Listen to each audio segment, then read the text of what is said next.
Picture yourself playing a game where you have to buy a special ticket to get into a magical school. This ticket is really expensive, more money than you or your family have saved up. But someone tells you, don't worry, you can borrow the money now and pay it back later when you're all grown up and have a good job. It sounds great, right? You get to go to the magical school, learn amazing things, and worry about paying later. This is kind of like what student loans are in real life. A long time ago, this idea of borrowing money for school worked pretty well. People would borrow money, go to college, get good jobs, and then pay back what they borrowed. It was like a helpful boost to get people started in life. But as time went on, things started to change. The magical school tickets, which we call college tuition in real life, got more and more expensive. They started costing so much that even when people grew up and got jobs, they had trouble paying back all the money they borrowed. Let's talk about how this all started and how it turned into such a big problem. A very long time ago, in a place called Europe, some smart people realized that not everyone who wanted to learn could afford to go to school. So they came up with an idea. What if we let people borrow books as a kind of promise that they would pay for their education later? This was the very beginning of what we now call student loans. As time went on, this idea spread to other parts of the world. In America, a famous school called Harvard University started letting students borrow money to pay for their education in 1838. This was a big deal because it meant that more people could go to college, not just the ones whose families had lots of money. Other schools saw this and thought it was a good idea, so they started doing it too. For a long time, this worked pretty well. People would borrow money, go to school, learn lots of things, and then get jobs that paid enough money to pay back what they borrowed. It was like a magic trick that helped people climb up to a better life. The government, that's the group of people who make rules for everyone, thought this was such a good idea that they decided to help make it even easier for people to borrow money for school. In 1958, the government created something called the National Defense Education Act. This was a big word for a simple idea. The government would help people borrow money for college. They did this because they wanted more people to go to school and learn important things, especially about science and technology. You see, at that time, America was in a kind of race with other countries to see who could be the best at exploring space and inventing new things. A few years later, in 1965, the government made it even easier for people to borrow money for school. They passed something called the Higher Education Act. This act said that if someone borrowed money for school and couldn't pay it back, the government would step in and pay it instead. This made banks and other moneylenders more willing to give out student loans because they knew they would get their money back one way or another. All of this sounded great. More and more people were able to go to college. People who never thought they could afford it were now walking into classrooms and learning amazing things. It seemed like a dream come true. The president at the time, a man named Lyndon Johnson, said that education was no longer a luxury, but a necessity. He meant that going to college wasn't just for rich people anymore, but something that everyone should be able to do. But as time went on, some problems started to appear. Remember how I said the magical school tickets, college tuition, were getting more expensive? Well, they weren't just getting a little more expensive. They were getting a lot more expensive. In fact, over the last 30 years, the cost of going to college has gone up much faster than the cost of other things. Imagine if a candy bar that cost $1 when your parents were kids now costs $10 or even $20. That's kind of what happened with college costs. A school that might have cost $5,000 a year to attend in the past might now cost $50,000 or more. That's a huge jump. At the same time, the amount of money that the government was giving to schools to help keep costs down was getting smaller. This meant that schools had to charge students more money to keep running. It's like if your allowance got smaller, but the things you wanted to buy got more expensive. You'd have to find a way to get more money, right? So, people started borrowing more and more money to go to college. They were told that it was okay because they would get good jobs after college and be able to pay it all back. But here's where another problem came in. The jobs weren't always there, or they didn't pay as much as people thought they would. It is just like borrowing money to buy a lemonade stand, thinking you'd sell lots of lemonade and easily pay back what you borrowed. But then you set up your stand and found out that not as many people wanted lemonade as you thought, or they weren't willing to pay as much for it. You'd still have to pay back the money you borrowed, but it would be a lot harder. That's kind of what happened to many people who borrowed money for college. Another thing that made it hard for people to pay back their student loans was something called interest. Interest is extra money you have to pay when you borrow money. It's like a fee for being able to use someone else's money.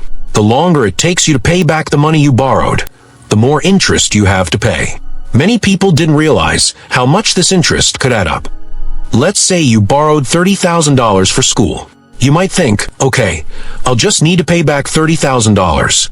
But because of interest, you might actually end up having to pay back $40,000 or even more. This surprised a lot of people and made it even harder for them to pay back their loans. To make matters worse, student loans are different from other kinds of loans in a very important way. If someone borrows money to buy a car or a house, and they can't pay it back, they can do something called declaring bankruptcy. This is like hitting a reset button on your money problems. It's not fun, but it gives people a chance to start over. But with student loans, this reset button doesn't work. Even if someone declares bankruptcy, they still have to pay back their student loans. This means that people can get stuck with their student loan debt for a very long time, sometimes even for their whole lives. All of these things together, the rising cost of college, the interest on loans, the difficulty in finding high-paying jobs, and impossibility of escaping the debt, turn student loans from a helpful boost into what some people call a trap. It's like the game we talked about at the beginning turned out to have some very tricky rules that nobody explained at the start. Now you might be wondering how many people are stuck in this trap. Well, the numbers are pretty big. In the United States alone, there are over 44 million people who owe money on student loans. Altogether, they owe more than $1.7 trillion. That's a number so big it's hard to even imagine. If you tried to count to 1.7 trillion, counting one number every second, it would take you more than 53,000 years. This huge amount of debt isn't just a problem for the people who owe the money. It's becoming a problem for the whole country. Here's why. First, when people have to spend a lot of their money paying back student loans, they can't spend that money on other things. They might not be able to buy a house or a car. They might not be able to start a family or save money for when they're older. This means that a lot of people are putting their lives on hold because of their student loan debt. Second, all of this debt can make people feel very stressed and unhappy. Imagine if you had to worry about a big debt every day for years and years. It would be hard to feel happy and relaxed, wouldn't it? That's how many people with big student loans feel. Third, some people are starting to decide not to go to college at all because they're afraid of ending up in this debt trap. This could be a problem for the whole country because we need people to learn and become doctors, teachers, scientists, and all sorts of other important jobs that require a college education. So, what can be done about this big problem? Well, a lot of smart people are trying to figure that out. Here are some of the ideas they're talking about. One idea is to make college cost less money in the first place. This could happen if the government gave more money to schools so they didn't have to charge students as much. Some people even think college should be free, like it is in some other countries. Another idea is to change how student loans work. Maybe the rules could be changed so that people only have to pay back what they can afford based on how much money they make at their jobs. Or maybe the interest on student loans could be made lower so the debt doesn't grow as fast.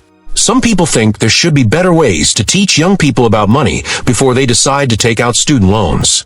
This way, they would understand better what they're getting into and could make smarter choices.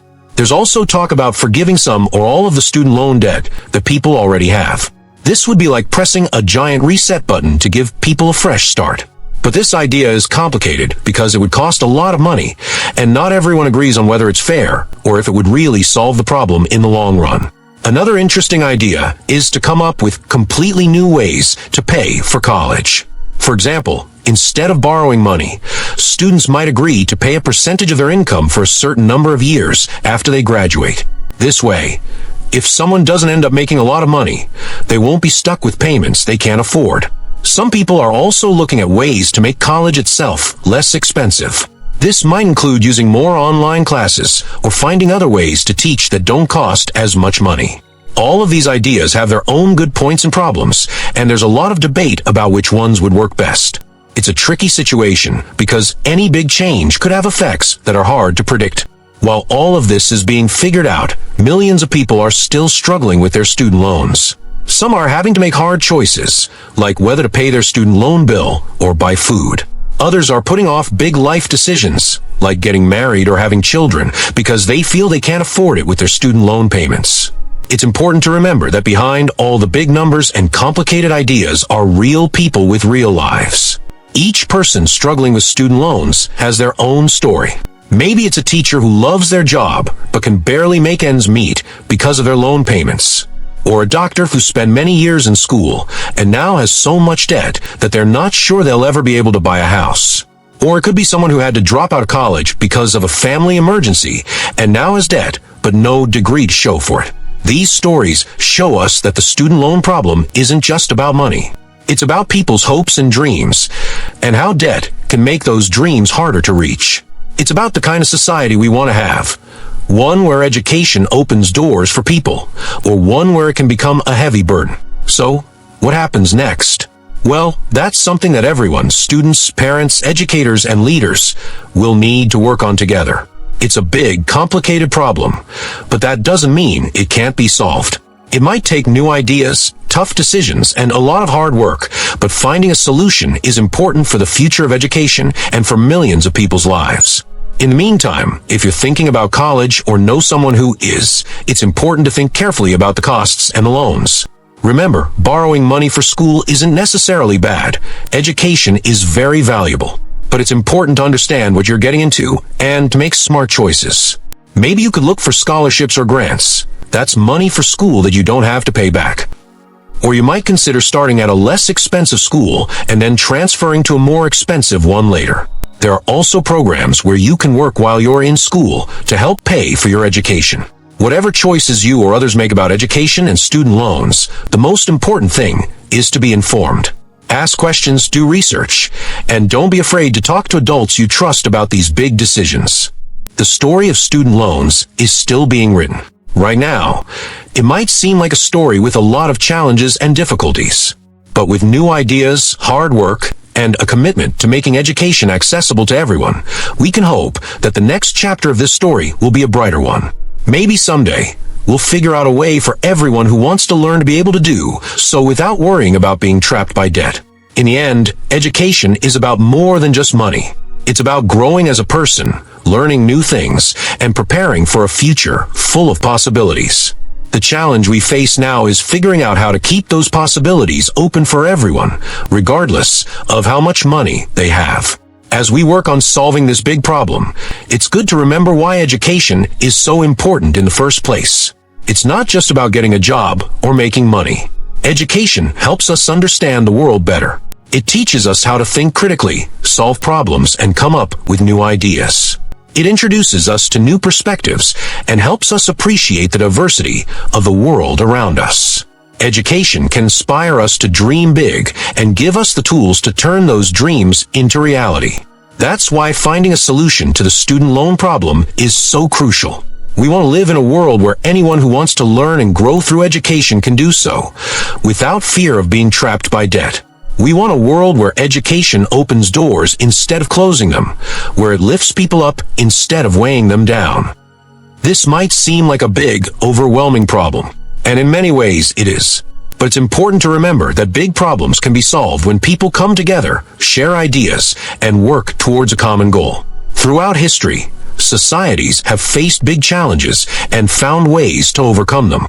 The student loan crisis is just another challenge, and with patience, creativity, and determination, we can find a way to make education accessible and affordable for everyone. So the next time you hear about student loans or the cost of college, remember that you're hearing about more than just money. You're hearing about people's hopes, dreams, and futures. And remember that even big problems can be solved when we work together. Who knows? Maybe you or someone you know will come up with a big idea that helps solve this problem once and for all. Until then, keep learning, keep asking questions, and keep believing in the power of education to change lives and change the world. Because at the end of the day, that's what this is all about. Creating a world where everyone has the chance to learn, grow, and reach their full potential.